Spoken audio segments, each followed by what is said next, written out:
আজকে দেখবো তুমি কত করতে পারো। আমি তো এর আছি। আসো। আব্বা কি হয়েছে? টেনশন মনে হইতেছে? না, অনেক কিছু শুনেন, আমি যেটা কবার লিগে আপনার কাছে আইলাম, আমার ওই যে পূর্বপাড়া যে 5 কাঠা জমি, ওই জমিটা বলে আপনি বিয়ের কাছে বিক্রি করে ফেলাইছেন। মানে আমাকে ভাবির যে ভাই, বড় ভাই। আরে বিক্রি করি নাই, এটা হলো কি আসলে কি, এটা তোর ভাবিকে আমি দিয়ে দিয়েছি।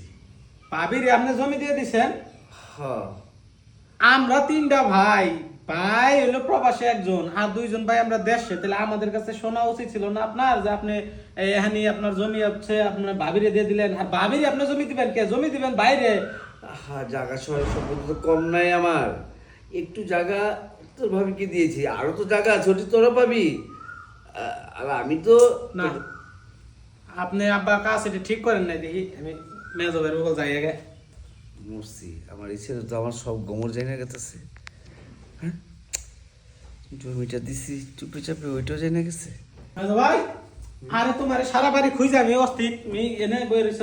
কেন কিছু বলবি নাকি? আরে বলবো না তো, ওই যে পূর্বপাড়া যে 5% 5 বিঘা জমি রয়েছে, 5 কাঠা। হ্যাঁ 5 কাঠা জমি রয়েছে, ওই জমিটা আমি চাষ করতাম না বরাবরই। হ্যাঁ, তাহলে বাবা ওই জমিটা আমারে কইছে, ছোট থেকে আমি চাষ করতেছি, যাই আইতাছে টুকিটাকি সংসারও দিতেছি, আমরা চলতেছি। ওই জমিটা আজকে বিয়ে চাষ করতেছে, কয় সে নাকি জমি কিনে নিছে তাদের কাছ থেকে। বিয়ে মানে এই যে ভাবির ভাই, ভাবির ভাই। হে চাষ করবো কে? আমারও তো কথা ওইটা, এটার জন্য আমি বাবার কাছে গেছি, বাবা কয় ভাবির বলে জমি লিখে দিছে। ভাবির জমি লিখে দিব কোন হিসাবে? ভাবির ডাক দর্শন নজাই ভাই কোন। ছোট, হ্যাঁ, আমার জানা মতে আমার বাপে চুল পরিমাণ জিনিস কাউরে দেয় না স্বার্থ ছাড়া। আর ভাবিরে জায়গা লেখকে দিছে, এটা একমাত্র ভাবি সমাধান দিতে পারবে, কইতে পারবে ন ওই সেটা কি দেখি। এই জন্য হচ্ছে এই দেখো, ভাবি আমাগো সময় নাই কময় নাই, নাইট ড্রেস করে থাকে, এটা করতে থাকে, এটা কি আনছে যে ভাই বাইতে বুঝে নাকছো। কামের কথা যাই। ভাবি, কি হয়েছে? উত্তর পাড়ার যে জায়গা, এই জায়গা সবসময় ও চাষ করতো, আজকে আপনার ভাই চাষ করতেছে। তো আমার ভাই করবো না তো কি করবে? কে?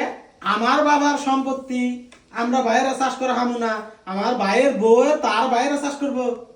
তো এটা তোমার ভাবরে যে দিগাও। আরে বাপেরও জিজ্ঞেস করছে, কারণ বাপে কইছে আপনার নামে লিখে দিছে, কিন্তু বাপে খুললে কইতাছে যে কি লেগে লিখে দিছে, এই লেগে আমরা শুনতেছি কি লেগে আপনার লিখে ভাবি দিছে। দেখো, আমি রাগ করি যাই করি, আমি কিন্তু মন থেকে আসলে তোমারে মানে মহাব্বত করি, ভাবি হিসেবে সম্মান দিই।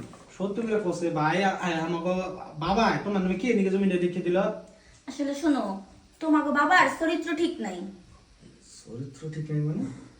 যা কইছি সত্যই কইছি।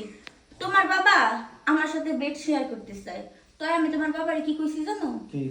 উত্তর পাড়ার 5 কাঠা জমি যদি আমার নামে লেখা দেয়, তাইলে আমি তোমার বাবার সাথে বেড শেয়ার করবো।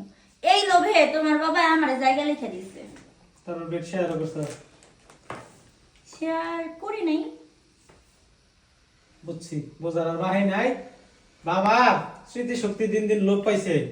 হাই রে হাই, আমাকে ঘরের বউ, হ্যাঁ ভাই থাকে বিদেশে, দেখছো এই শালার পুত্র তো সয় সম্পত্তি সব একবারে নিলামে তুলে দিব। আর শোনো, তোমার বাবার যে চরিত্র ভালো না, এটা আমি তোমার বড় ভাইরেও জানাইছি, কিন্তু তোমার বড় ভাই তো হাবলা, ওই আমার কথার সাথে সহমত হয় নাই, বিশ্বাসই করে না। তার বাবা নাকি দুধের ধোয়া তুলসী পাতা, দুধের গায়ে কলঙ্ক থাকতে পারে, তোমার বাবার গায়ে নাকি কলঙ্কের দাগ নাই। তো আমার সাথে সহমত হয় নাই, আমারও কি করার। তাহলে এক কাম করো, তুমি হলো এখন বাইরে ডিভোর্স দিয়ে বাবারে বিয়া করে হালাও। হ্যাঁ।